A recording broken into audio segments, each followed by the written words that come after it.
conversation I wanted to have about today's speaker was actually because I think that as we all get older, it is all of our own individual responsibility to look after ourselves.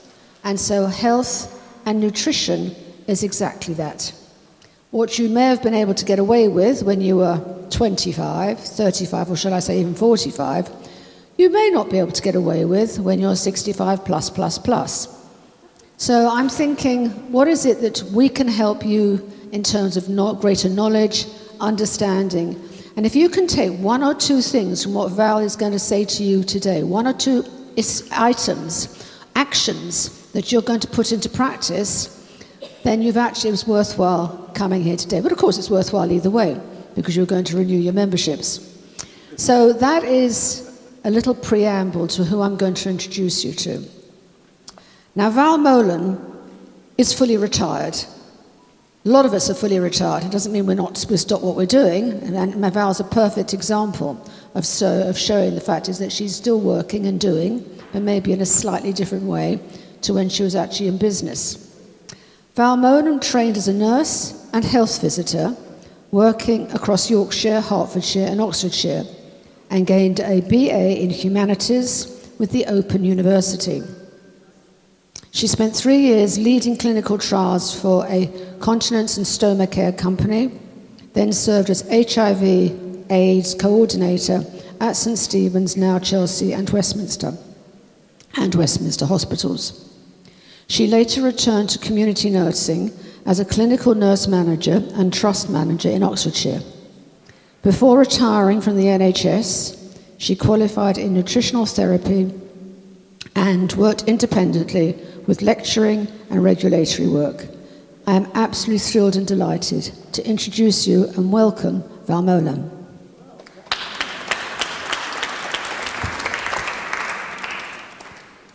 Well, thank you very much for inviting me, and it's good to be here among you. I belong to the U3A in Oxfordshire, where I live.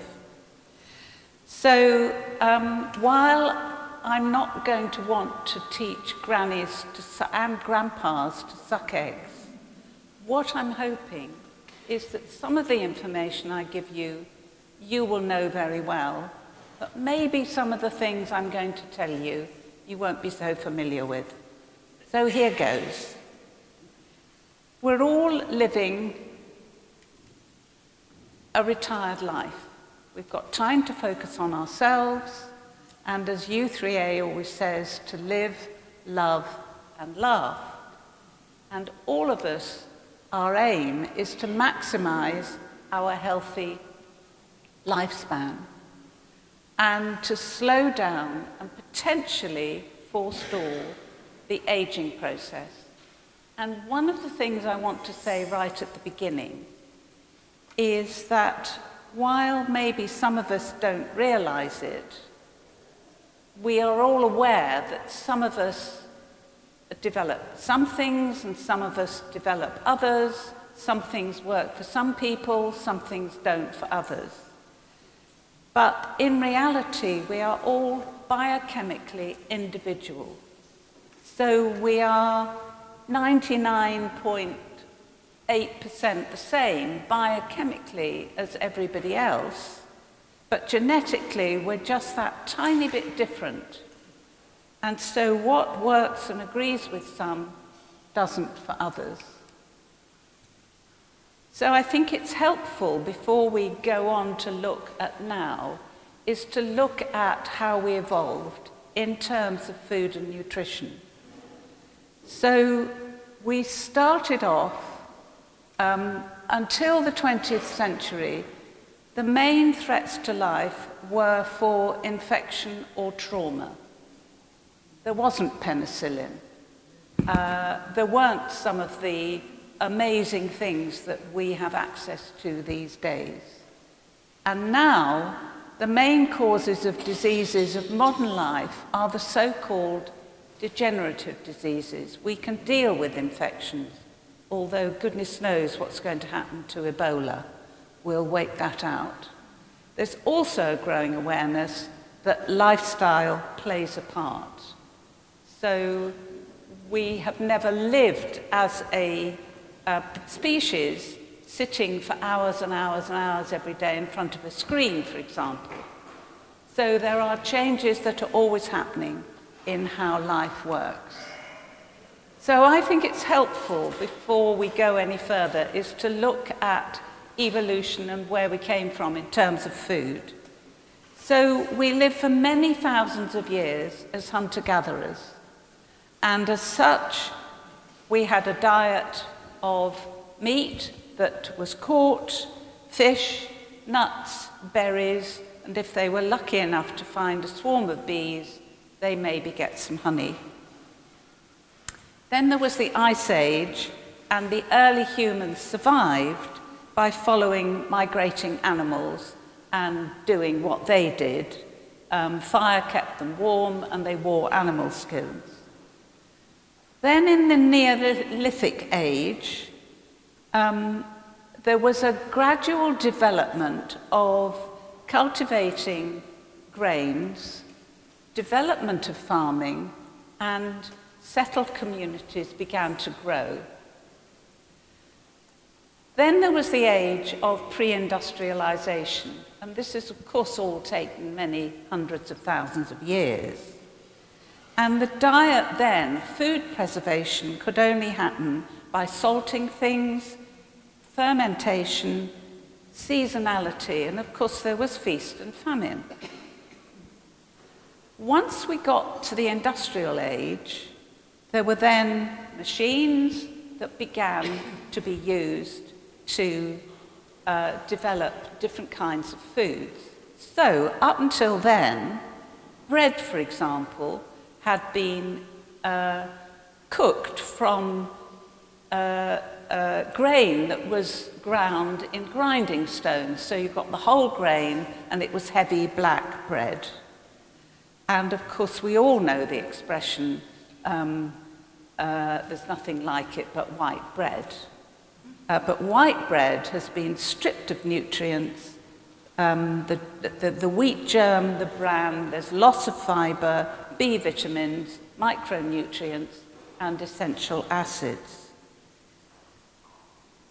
Mass production, we all know we've got supermarkets full. I'm going to talk about some of that later. Ultra-processed food, I'm going to come on to. But the main thing is that we evolved over many, many thousands of years eating whole and unrefined foods with a high nutrient density. Now, with intensive farming methods, you've got a gradual degradation of the soils, and food does not have the nutrient value that it once had. So what is food? I mean, essentially, very quickly, it's any solid or liquid that can supply the body with material that can produce movement, heat, in other words, energy. We need food to give us energy. Material for growth, repair, or reproduction, and substances that are needed for the regulation of production of energy or processes of growth or repair. Okay, we all know you are what you eat. However,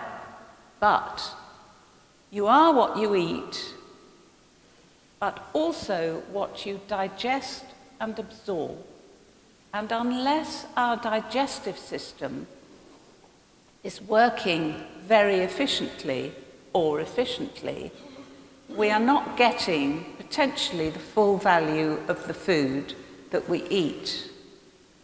And there are, throughout the whole digestive tract, there are enzymes that help food to digest. What's an enzyme?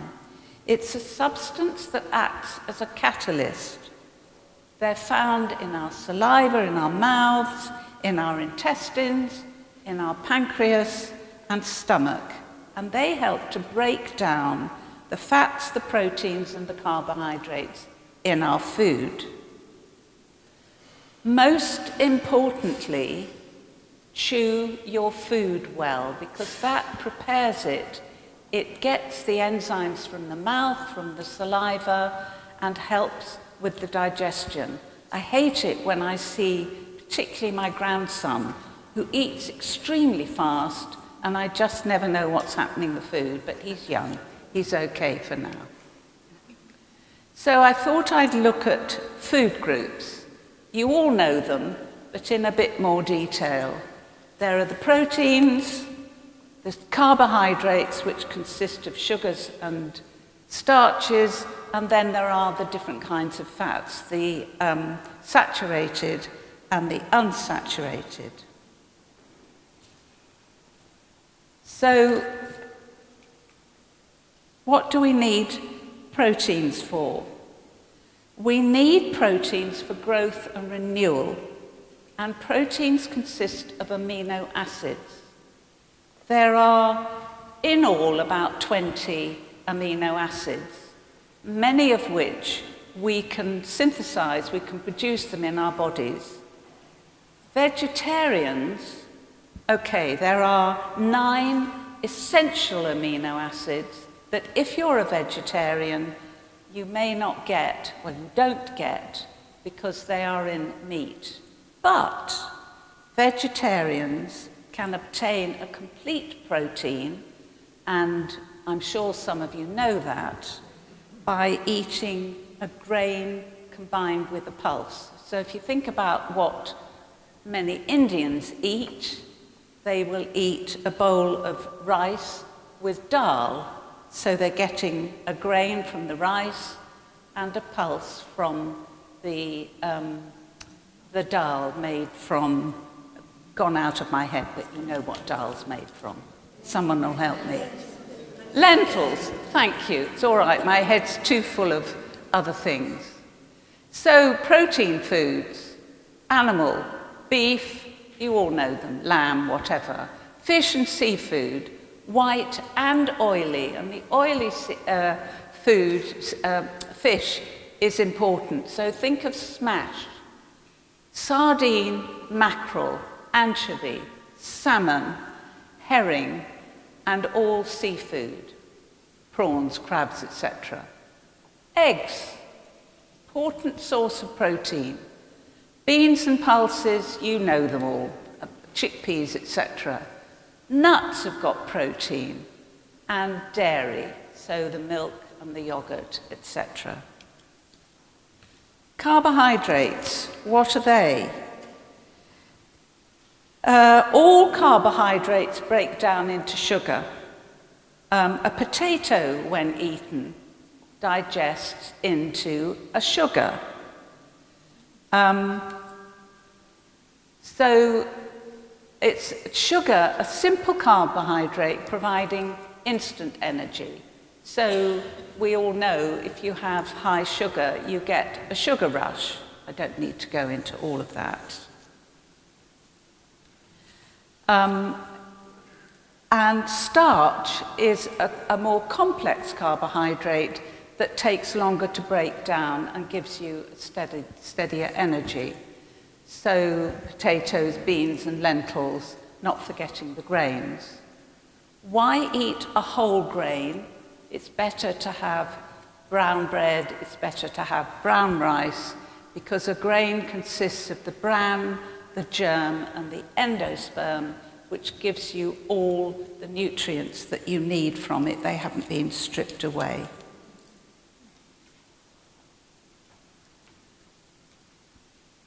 And the fats. Saturated fats are solid at room temperature, butter and lard. Mono and polyunsaturated fats are liquid at room temperature, olive oil, corn, etc. They are a rich source of calories. They give us energy.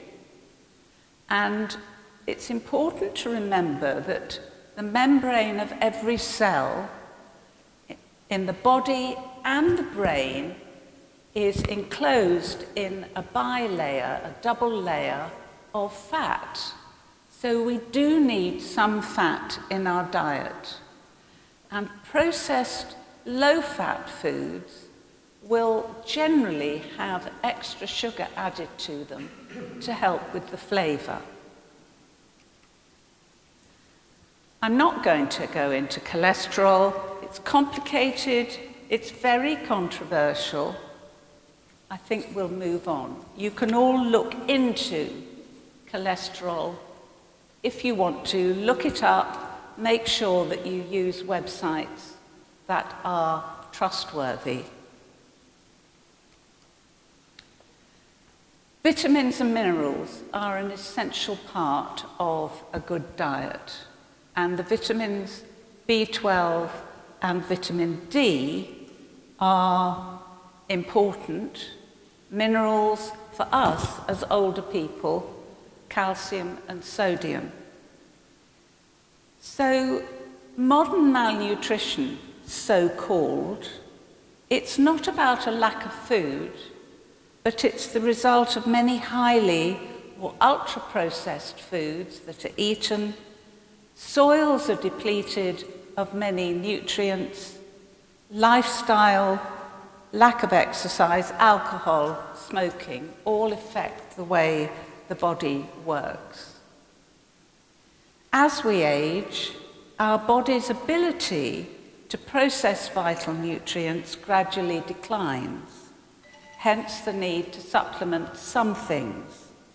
Vitamin B12, for example, is needed for our nerves, and it's essential to prevent something called pernicious anemia, and that's an autoimmune condition where the stomach stops producing something called intrinsic factor that is normally produced in the stomach, and that's a protein that's required to absorb dietary vitamin B12. B12 is only found in animal foods, and some foods are fortified. And again, our ability as we get older gradually decreases in absorption and taking advantage of food with age. In terms of the minerals, I'm sure you all know, calcium is needed for healthy bones and teeth. Sources are dairy, tofu, kale, and green leafy vegetables. I can't impress upon you enough about the need to eat lots of green leafies. And found in sardines. The other thing with fish, a tin of sardines is very, very good. I often use one with a salad, and it's a very quick and easy way of getting some oily fish. And salt. I'm sure we all know. Something's going on out there. Sorry? Oh.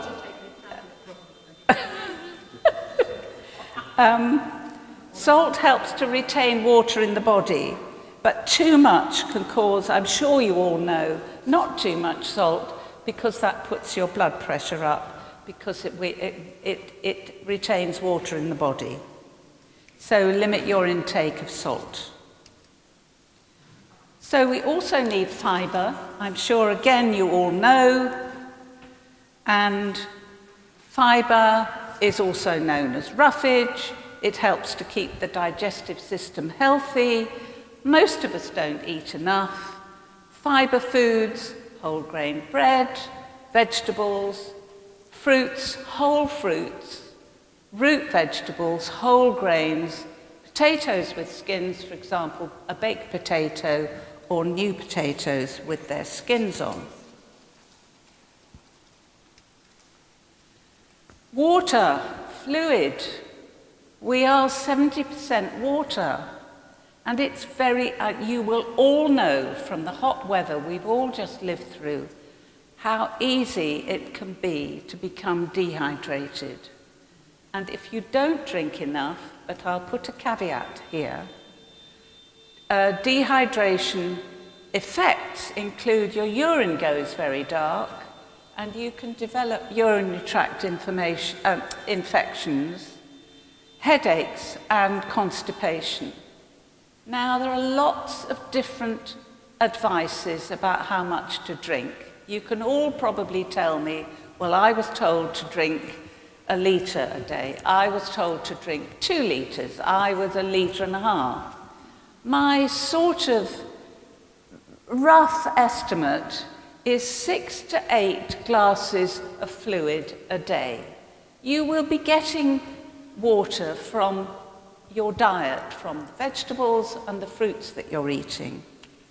But not endless cups of tea and coffee. Include water, green, black and fruit teas. Also, as I say, whole fruit and vegetables provide good levels of water in your diet. Fermented food. You will all by now, I know, have heard about the microbiome. I have to tell you, as a nutritional therapist, we were talking about the microbiome 30 years ago, but if we said anything about it, oh, you're talking, you don't know what you're talking about. Well, we hear about it now, don't you? Our gut contains millions of microorganisms. Bacteria, yeasts, all are essential for our digestive processes. And we all know now that fermented foods are very, very good to maintain a healthy microflora. So foods such as sauerkraut, kefir, kimchi, kombucha, you'll see them all over the place now, all help to improve levels. And I don't know whether any of you do this, it's very easy to make kefir yogurt at home. I do it. You can either get some grains from somebody else that makes it, or you can buy it online, where else, a little pack, how I started, and it's kept me going for about the last 5 or 6 years. Okay, ultra-processed foods. This is something that really, really concerns me terribly. In fact, there was a long article in today's Guardian that I printed out. If all else fails, it's headed, sue, UPF companies use courts to obstruct health benefits and rules that governments are trying to bring in. So, ultra-processed foods, formulations of ingredients, mostly of industrial use, created by industrial techniques and processes, or an ingredient that you might not find in your kitchen cupboard. Things such as that you find in them: emulsifiers, low-calorie sweeteners, stabilizing gums, humectants, dyes, bulking and anti-bulking agents. Industrial food production, transnational corporations for maximum profit. Or, if it's wrapped in plastic and contains an ingredient you wouldn't find in a standard home kitchen, it's UPF. And I have to tell you, I was at my daughter's at the weekend. My granddaughter had a friend with her. And this friend was drinking that. It's called Punch Monster. Now, we all see these fizzy drinks. Let me tell you, carbonated water, fruit juices, sucrose, glucose syrup, taurine, citric acid, maltodextrin, flavorings, acidity regulator, sodium citrates, preservatives, caffeine, vegetable oils, sweetener, sucralose, modified starch, colour, L-carnitine, salt and inositol. All in that. I mean, it's horrifying. And, there we are. So I've just brought 2 examples. I drink some oat milk, and this is the oat milk I drink. It's Oatly organic oat milk. And what it's got in it is water, 10% of oats and sea salt. Ah, thought Oakley. What about producing, given that everyone's going to coffee shops, a barista edition? So there's a barista edition of Oakley. What's that got in it? It calls itself a foamable oat drink. It's not too bad, but water, 10% of oats, rapeseed oil, acidity regulator, potassium phosphate, minerals, okay, calcium carbonate, and potassium iodide, salt, and vitamins D2 and riboflavin. So they want to sell it to you as, what do they say? It's got vitamins and minerals in it, with added vitamins and minerals. But this is processed. This has got things in it that you wouldn't normally find. So if you're going to drink oat milk, please drink this that is completely unadulterated. Okay. And I've got a book here. And I don't know whether any of you have come across it. Dr. Chris Van Tulleken, who I'm sure you know, the Van Tulleken twins, doing all their programs. Ultra-processed people. It's terrifying. And up to 50% of food eaten in this country is ultra-processed. We're moving into a completely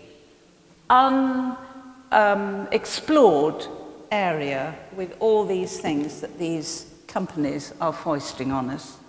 Okay, sorry about that. So I want to go on to phytonutrients. And what are they? They are defense mechanisms produced by plants that help prevent infections and radiation from the sun. And it's important to eat a diet with plenty of fruits and vegetables. And here you go. Eat a rainbow every day. All the colours, the whites, the garlic, the cauliflower, the whatever. The yellows, the oranges, the reds, the greens, and the blues and purples. All of them contain some the same and some different phytonutrients. Use them all in your food and your cooking because we need them. So, what about some ideas for some healthy meals? Breakfast. So what about breakfast? Its aim should be to fuel the body to prevent hunger crashes mid-morning. So porridge or whole oats soaked overnight with maybe some added nuts, ground seeds and blueberries in the morning when you come to eat it. A piece of fruit with ground seeds, red fruit compote and yogurt. You could maybe add some oats to that if you wanted to. Avocado whole grain toast with a poached or scrambled egg, or a piece of whole grain toast with nut butter, for example, almond or hazelnut, not peanut. Peanuts are not a nut. They grow in the ground and they're a pulse. So quite why everybody thinks they're a nut, so there we are. So in terms of breakfast, we will all remember that probably as children, we had a bowl of cereal that was cornflakes or whatever. What are the cereals now? Everything, anything with chocolate, with sugar, with all sorts of rubbish added to them. So you'd have a wheat-based cereal, then you'd have a piece of toast, then for lunch you'd have a sandwich, and then for supper you might have, I'm not saying you, but in general, a pasta meal, because that's easy and quick. So it's what I call a wheat feast. You're just eating wheat endlessly, day after day after day.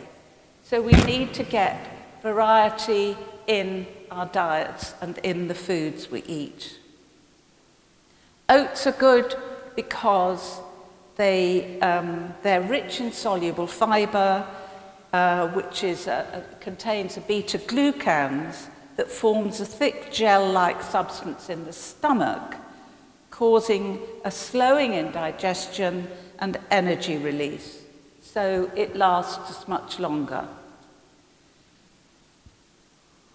Okay. Lunch? Anybody? We all want something, I'm sure, that's fairly quick and easy for lunch.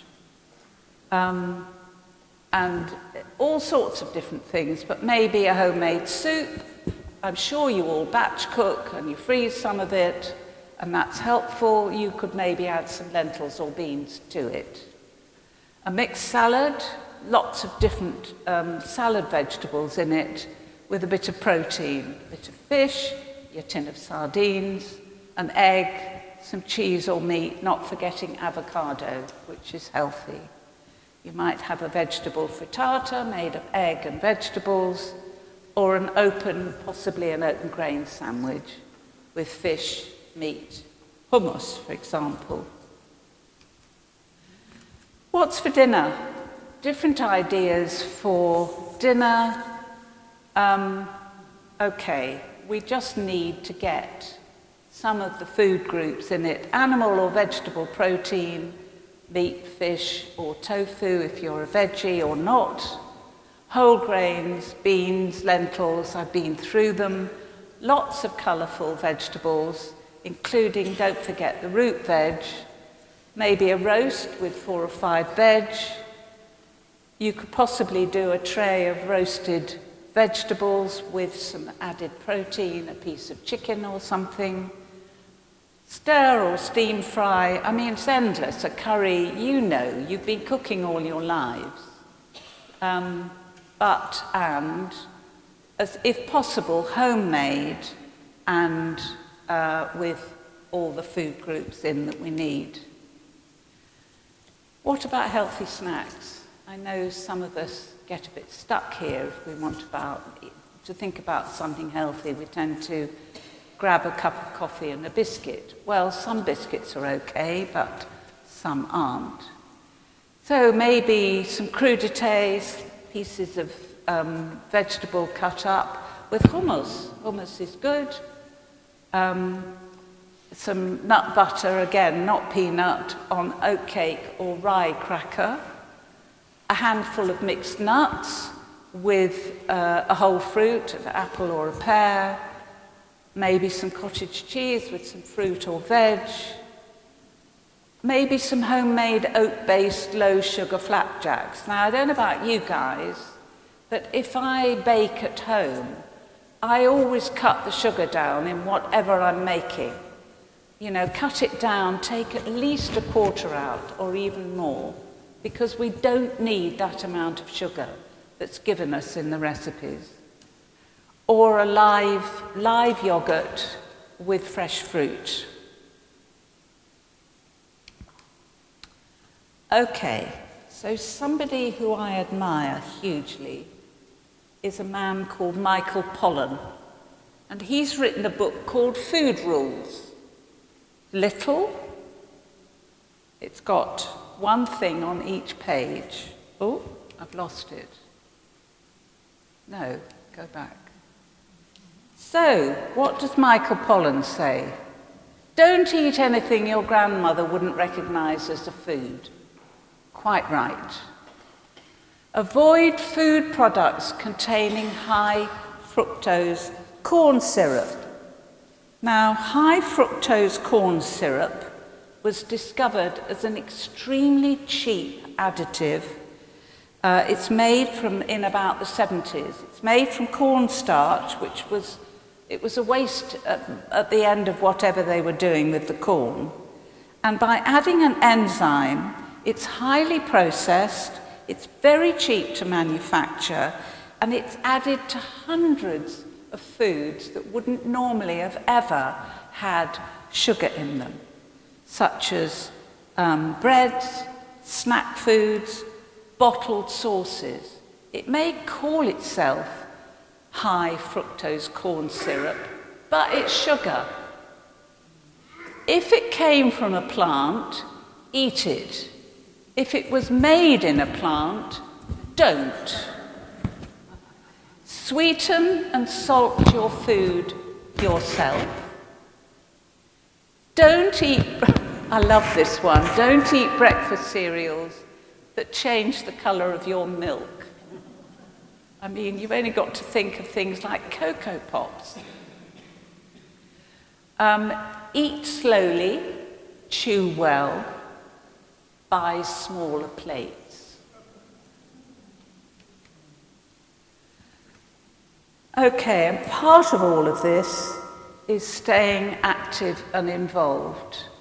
The World Health Organization advises that exercise enhances brain health, improves motor and cognitive function, reduces symptoms of depression and anxiety, and helps improve overall well-being.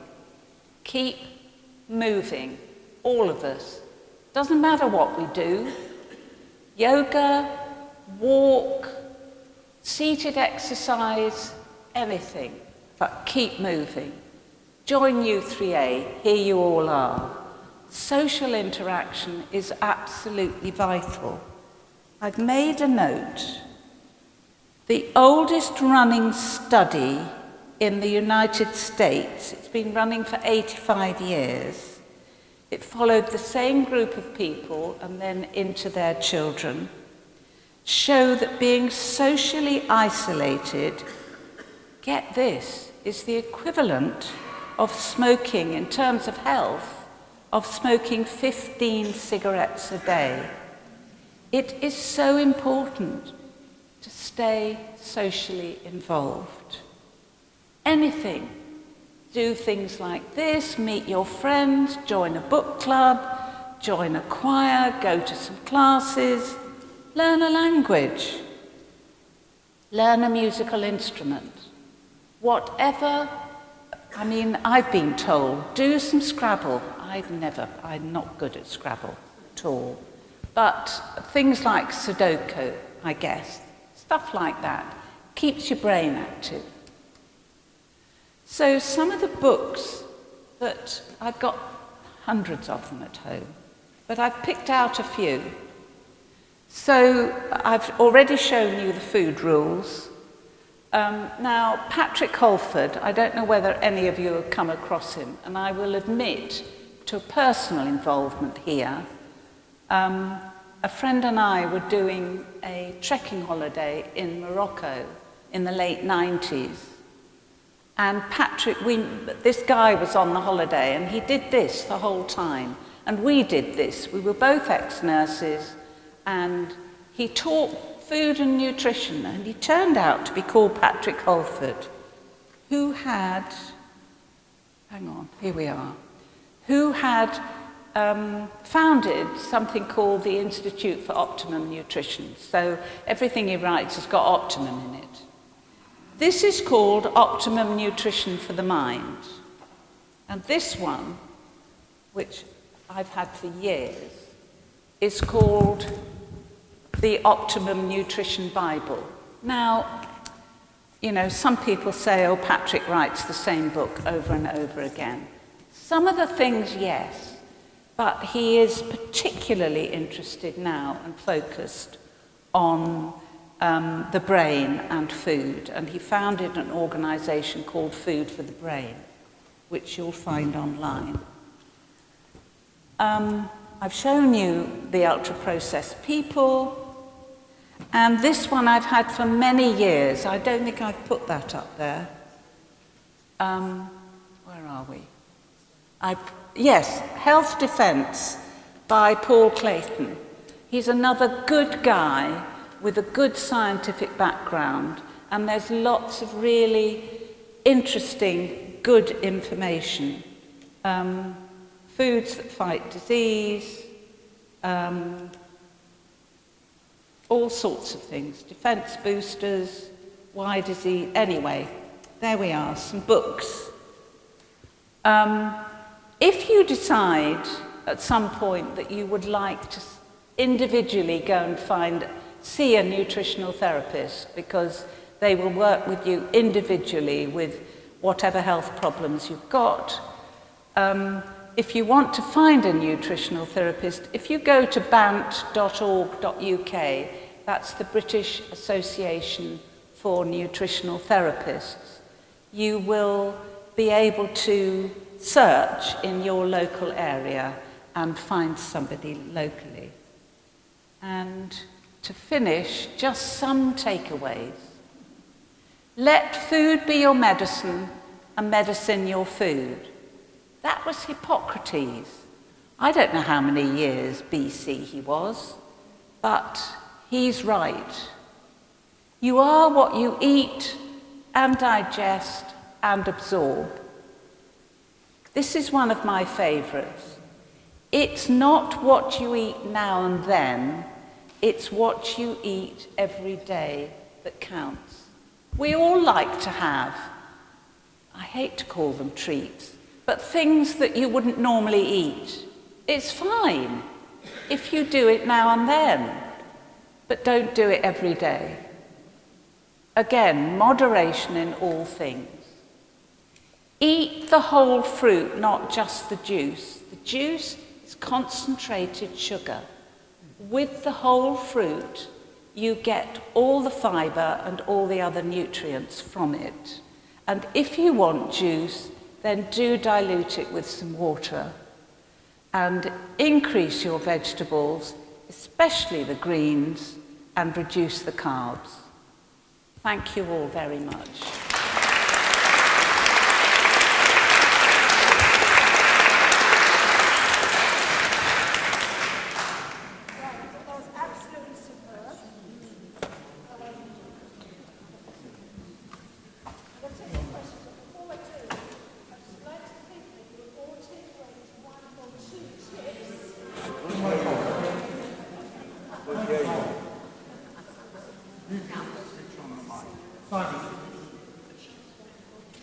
Tom? Right now?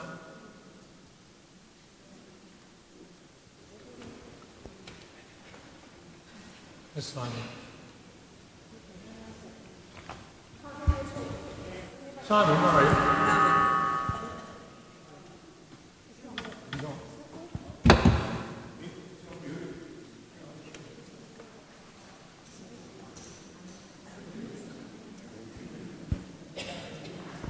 All right now?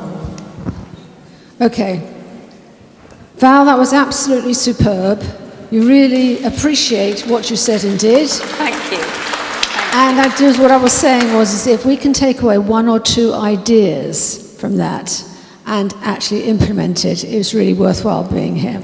So thank you so much for bringing your skills and expertise to Hampstead Garden Suburb. Thank you, thank you. Very welcome. Thank you. Thank you all. Right, do we have any questions, thoughts, ideas? One over here.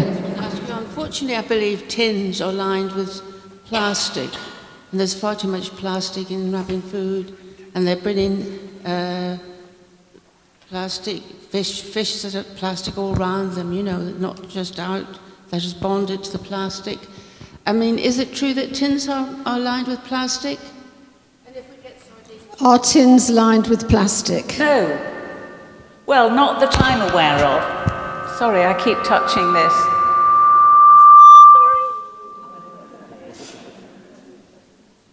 So not as far as we're aware, tins are Not not as lined far with as I'm plastic. aware.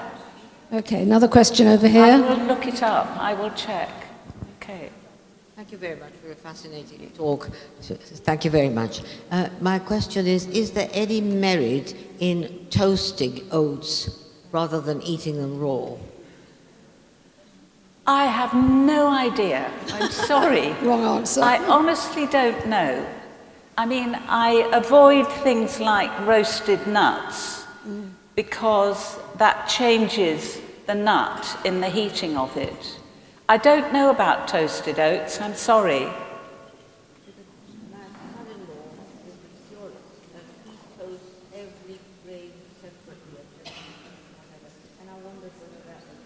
I've never heard of it. Sorry. Okay, right, another question. Don't know.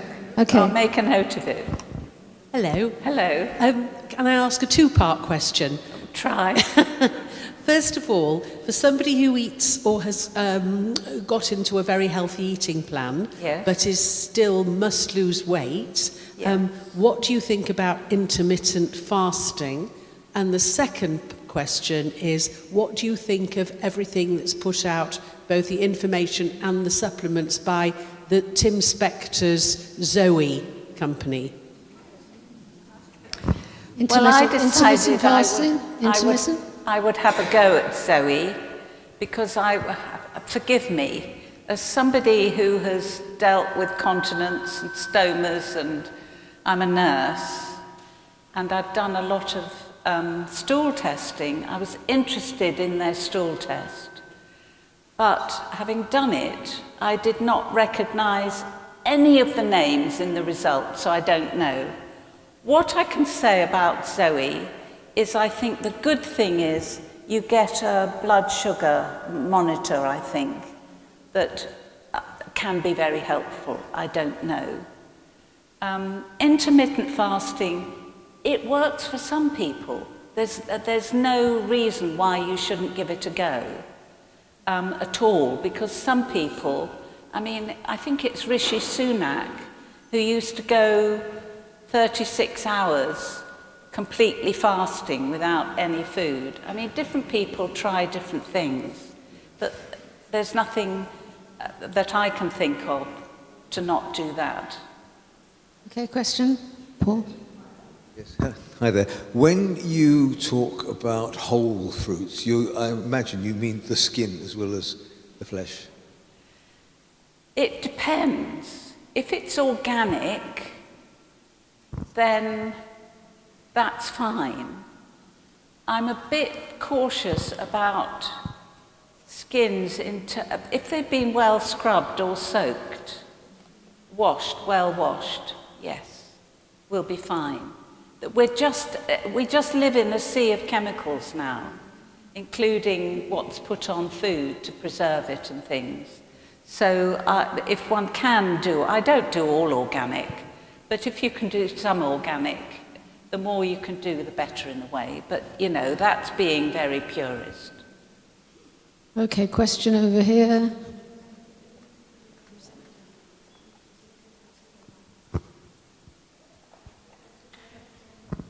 Thank you. I have a question about red meat.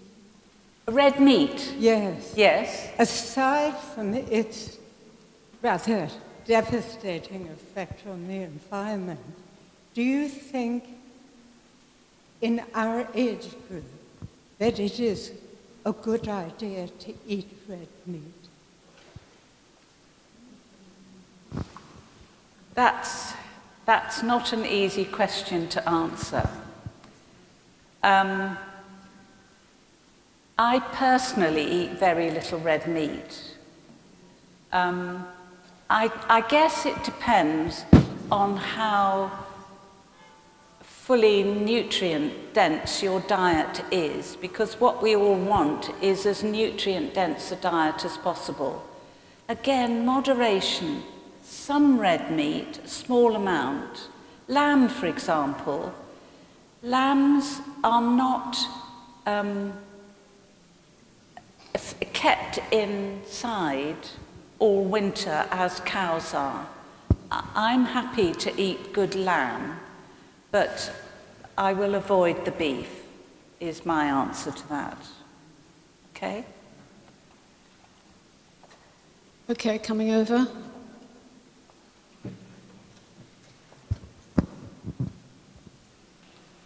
Thank you. You spoke about the microbiome. The microbiome. Yes. Could you say what you think about supplements to take, probiotics like Optibec, for people who are unfortunately prescribed antibiotics for life?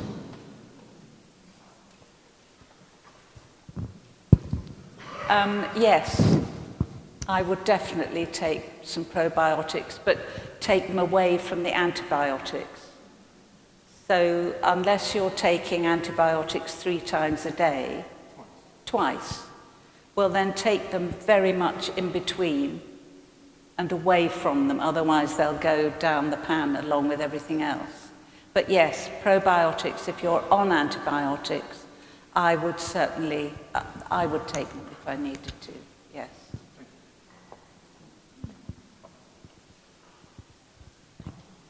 Hello, and thank Hello. you. It was a lovely talk. Can I ask you about things such as Yakult, the small Yes. individual? Do they really do what they say they should? Well, apart from the fact that they're little and they come in plastic, which I hate, I've never actually looked at what Yakult is. But for me, some good yogurt is better. You can buy a decent pot of Yeo Valley organic full yogurt, much better. Hello. That's a personal view. There's a couple of thoughts. I always thought it was important to eat beef to get iron, to get sufficient iron.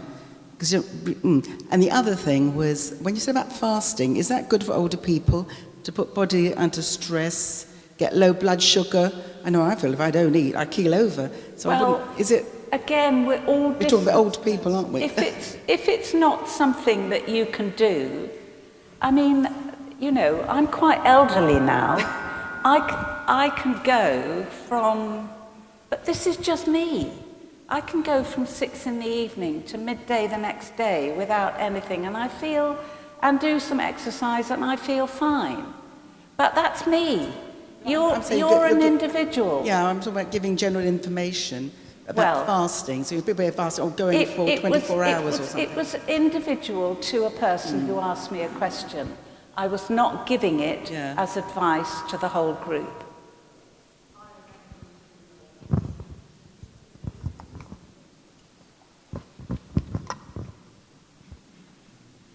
Thank you for a very interesting talk. This is not so much a question or is an answer to a couple of things. So with the tins, if you look on the tin, there are special tins that say it doesn't contain a plastic lining. Thank you. Okay?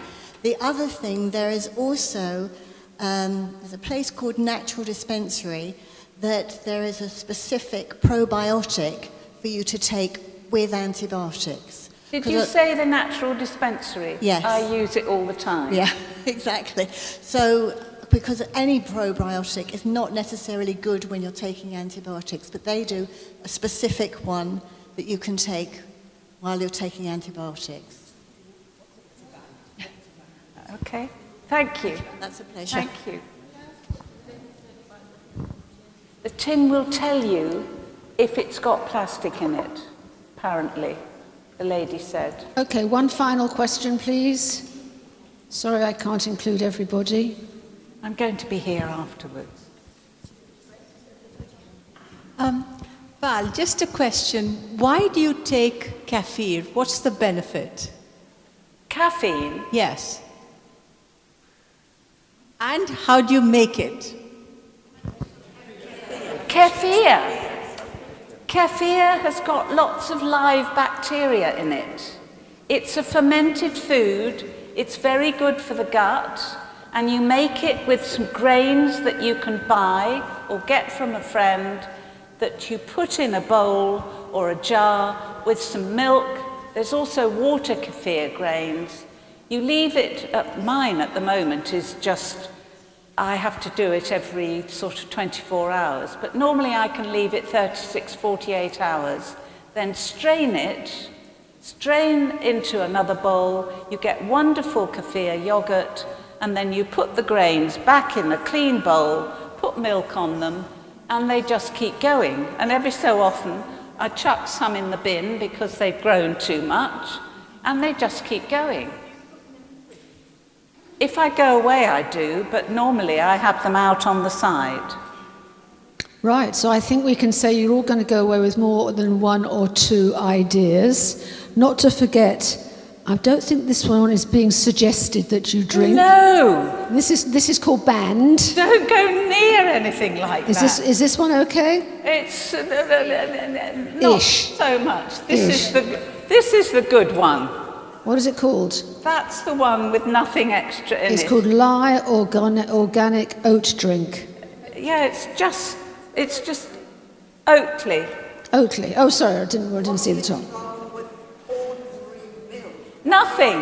No, you can have milk. I use ordinary milk. It's just that I use others as well for variety. Milk's good. And Full don't forget, cream milk. you've got books here as well. You've got Patrick Holford's book, Michael Pollan's book. By all means, come and speak to Val. She's not disappearing straight away. We're still taking renewals at the end with Tina and her team. I'm going to say to you all, thank you so much for being here. And it was a tremendous talk, really so helpful for all of us. We will see you not next month, but we're going to see you in September. So there are some summer events still going on. Enjoy your summer. Keep out the sunshine. Thank you all so much.